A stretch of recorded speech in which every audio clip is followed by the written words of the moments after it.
Well, it's been about a year and a half since I picked up this John Deere 60 for a parts donor for our family's 60 restoration project, and I never really did a good walk around or a close-up look at this thing. So here's just a quick video for you guys.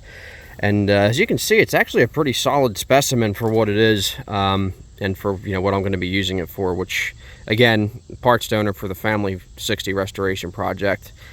I know some people may get offended over that, but I always say good tractors make good parts, and a lot of the salvage guys will tell you the same thing as well. So this is another 1954 John Deere 60. This is a little bit of an earlier 1954 model than ours. 6028706 is the serial number, so it's pretty early in that model year, and it's before they started adding power steering. So this one does not have power steering, and the easiest way to tell is it does not have the extra hole and plug right here in the top of the shroud. Or the crown, I should say, for the power steering fill. But this tractor, I haven't actually done the research on it yet, the two-cylinder research. But as far as I know, it was shipped to Vineland, New Jersey, which, I mean, Vineland, New Jersey, if you're familiar with the East Coast, was the vegetable or produce hub of the East Coast. That's where most of the produce that came out of New Jersey was shipped from. And even today, I mean, it's still a pretty big staple as far as vegetable farming goes. And there were a lot of tractors that were shipped to that area configured just like the one you see here. People call these vegetable tractors. I like to call them South Jersey specials, because not just in the Vineland area, but pretty much all over southern New Jersey, guys were farming with two cylinders, just set up just like this one back in the day. And like I said, I haven't done the research on it, but this one came off of a farm down there in the Vineland area. I believe it was the original owner. I bought it from who I believe to be the second owner, who purchased it from the estate of the original owner. The old man had passed away, and the tractor supposedly was still running when he passed away. So his wife parked it in the back of their property, and it sat there for a few years until the wife got sick and passed away. And then when they were cleaning out the property, getting ready to sell the property and liquidating the estate, whoever was in charge was looking to scrap the tractor, and a buddy of mine saved it and actually towed it down the road to get it down to his house, and definitely saved it from a sad fate. So as far as I know, just from the details I was given, it was a one-owner tractor from basically its entire life before a friend of mine bought it. And like I said, being a South Jersey vegetable tractor, this configuration that you see here is pretty common, pretty typical for tractors that were shipped to this area. First thing you might notice, well, if we start at the back here, actually, the first thing you'll notice is the extra long rear axles.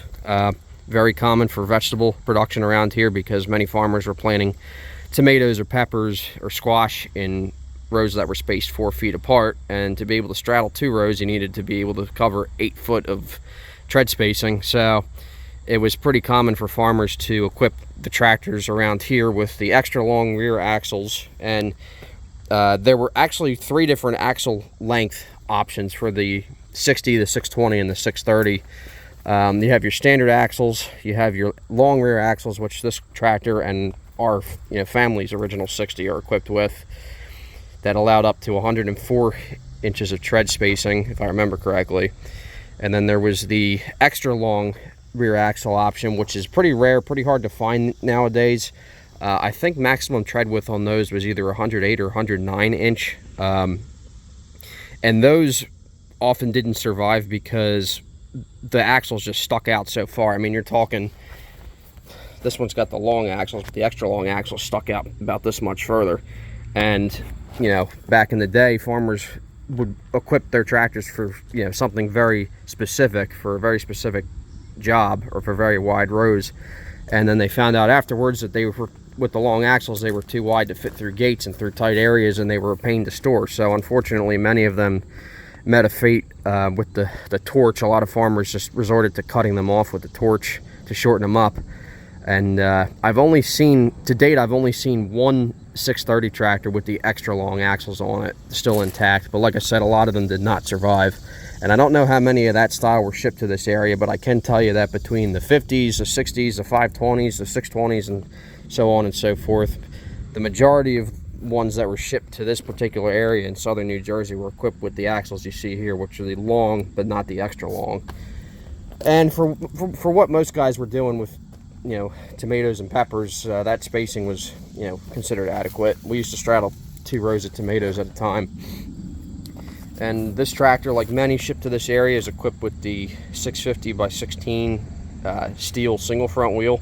You could also equip these tractors with a 9 by 10 cast iron single front wheel with the short fat tire, like an implement tire.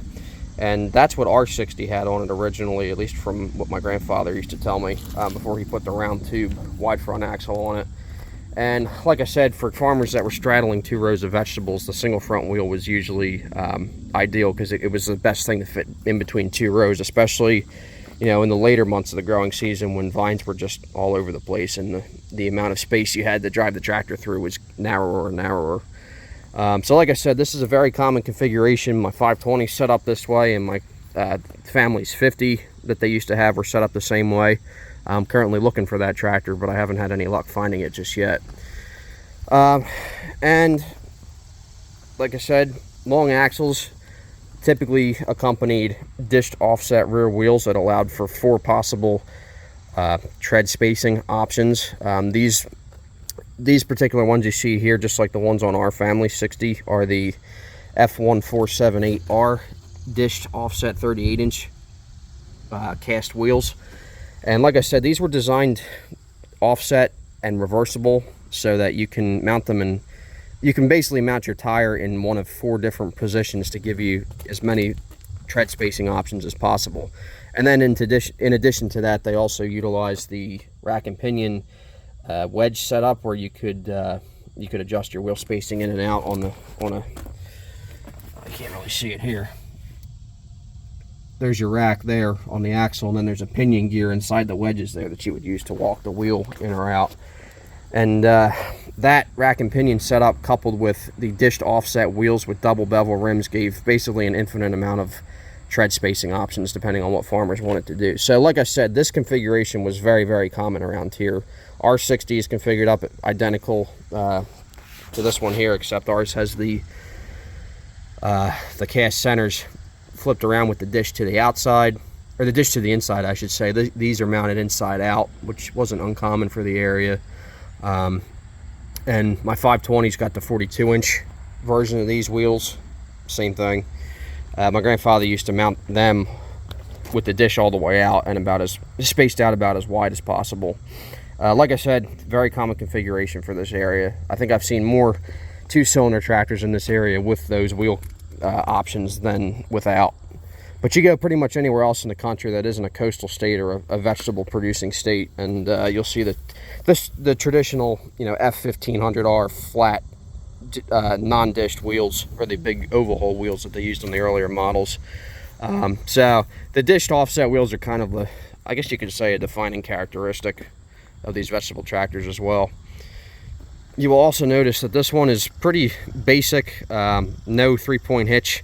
A lot of the tractors that were shipped to this area were shipped without 3-point hitches. I mean, granted, there were plenty of them that were equipped with 3-point hitches, but a lot of vegetable tractors that served a specific purpose, such as cultivating or just wagon pulling, were ordered without 3-point hitches. And you can tell this one has never had a 3-point hitch, judging by the lack of wear on the rock shaft. Now this tractor has been repainted. This isn't the original shaded green, but you can, just at a quick glance, you can, you know, it's not too hard to tell that this thing has never had any kind of 3-point on it.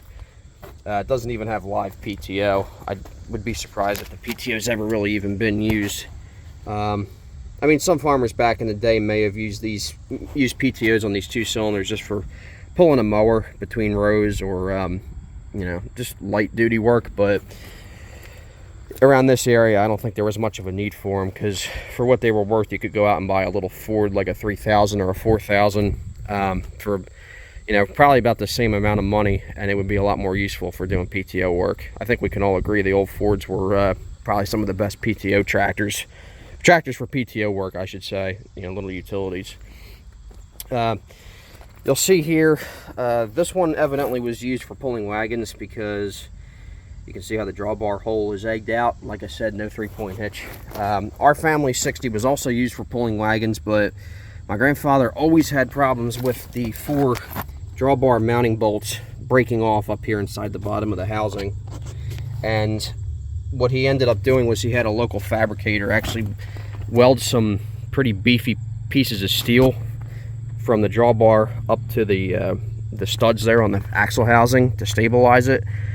And I don't really know how well that worked, because when I pulled that particular drawbar off that tractor this past week, 2 of the bolts were missing anyway, so I'm not really sure that that helped in the long run. And the welds on the bracing that were added were already cracked and broken, so I mean, I guess it worked, you know, in its heyday, but it definitely doesn't look right. And I have a good drawbar here off of this tractor, since this is a parts donor, so I may just try and swap this one out. I don't know yet, we'll see.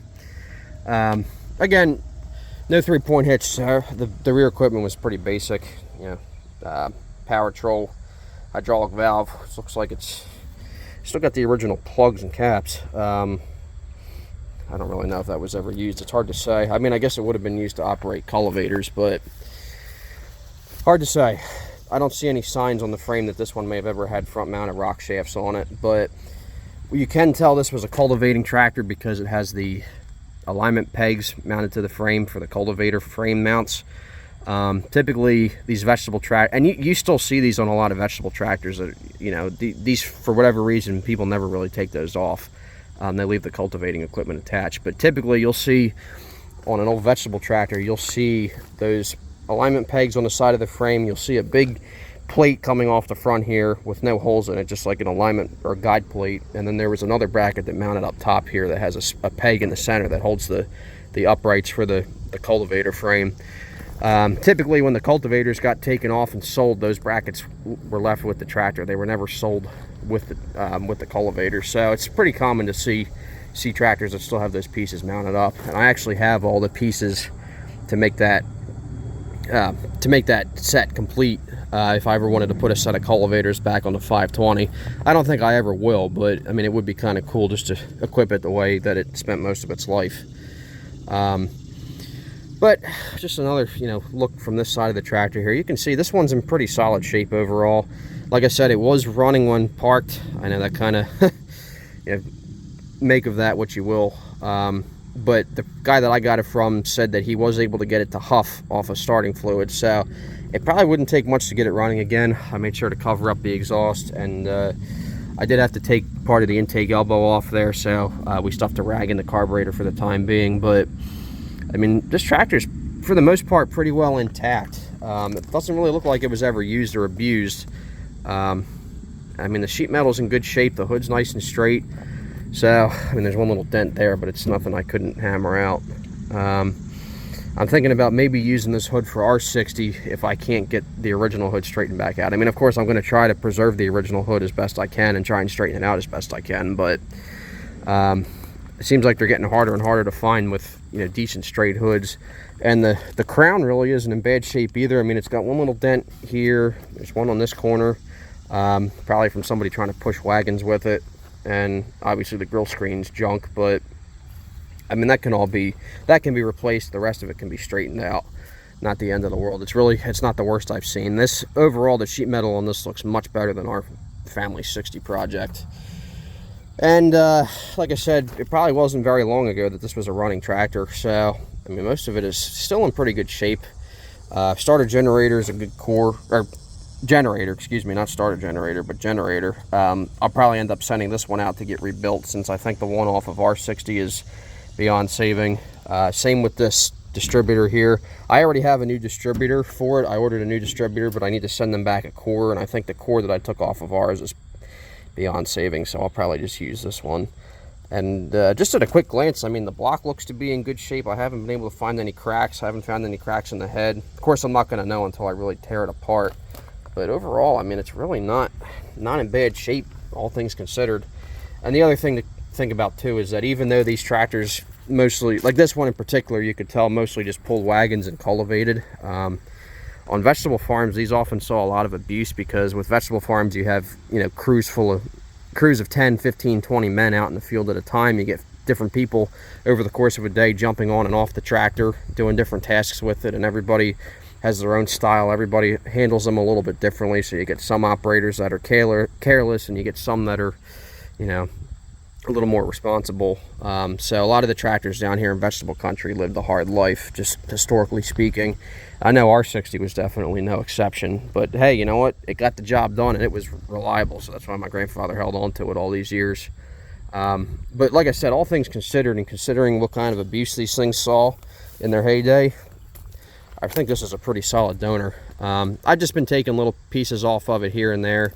Right now I was working on getting the spark plug wire conduit and the spark plug covers off, because those are long missing from R60. I'm definitely going to take these cultivator alignment pegs and keep those just for the future.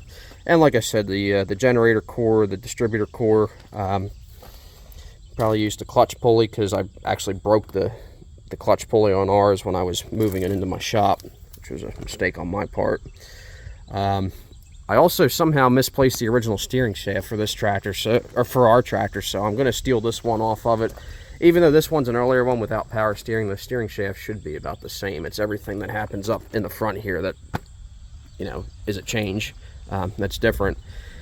But as far as I can tell, most of the parts should swap over to ours internally. It was just little minor differences between when this one was made and when ours was made. But like I said, it should be a pretty solid parts donor.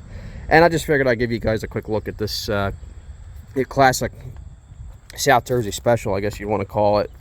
This is how a lot of the tractors in this area were equipped back in the day, and with any luck, this is how our 60 is going to look when I'm done with it, with the shorter single front wheel, like I mentioned before.